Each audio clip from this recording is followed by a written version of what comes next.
we have a new update for Vintage Story, and this is 1.22.7, and it is all about auction houses. Now, for those of you who I know follow me and are new to the game, when you go to a trader, they have local goods, that's what they sell you on the spot, but there's an auction house here and your auctions. Now obviously there's not much in here at the moment because I haven't put much in there, but this is the function that this update is concentrating on.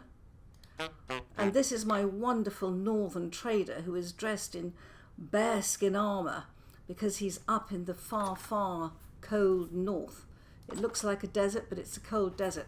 So if we look at this, what have we got that is interesting to do with these traders? So let's have a look at this. I should add that for those of you who are new to the game, this trading function is basically for servers. It's when you want to sell excess goods you have to other people or to buy something that you can't get hold of. And it's very, very useful. It's very enjoyable. So for example, you can often find that somebody has an area where they've got a load of things you want, and you've got an area where you've got a load of things they want, and you can sell and exchange goods through the auction function of the traders. Right, well, the first tweak is that they have added searching to the auction house. The search controls will only be visible if 75 or more items are in the list. You can change the threshold using the command of auction search bar threshold 20. They put a tweak in. Number input fields now also supports the up stroke down arrow keys to change the value. And another tweak, auctions that are sold will count towards the buyer's limit. They have fixed that in the auction house you could place an auction extending the default max duration of 25 weeks.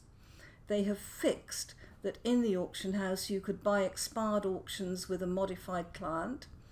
They have fixed the auction house info text when you join the server. The purchased auctions en route were reported wrongly. They've updated nano svg lib to prevent a stack corruption /ACE vector in the SVG decoder. They have fixed a crash when interacting with Errol spawned in creative mode. So it looks like Errol spawned in creative mode is quite a mischievous character, but they fixed that so he can't do any more damage.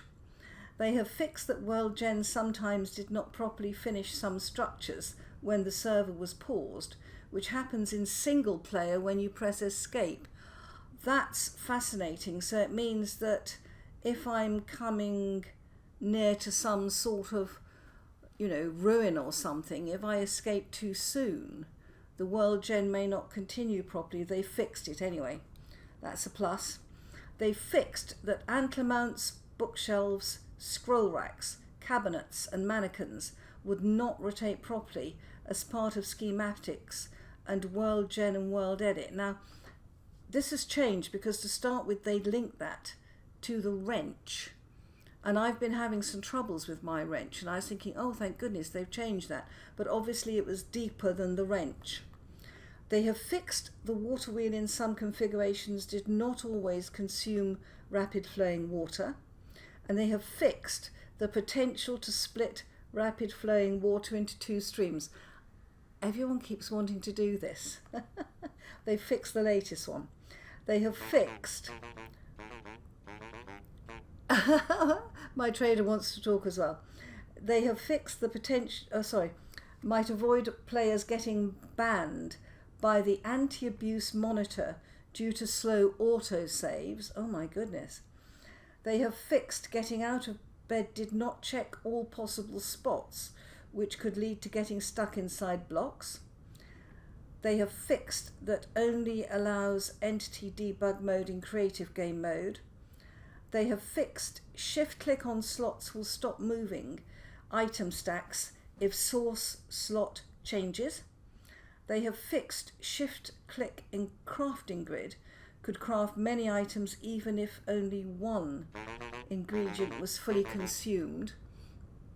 And I have to say, I'm sad I didn't know about that, because one of the nicest glitches that ever happened when I was playing in a much earlier version, I found out that one stick and a piece of clear quartz would make a bismuth lantern. Oh, what a day that was. I made quite a few before I reported that bug, I tell you. All right, back to what they have fixed or tweaked. Now we're on to the tweaks. The GUI element number put in. Sorry.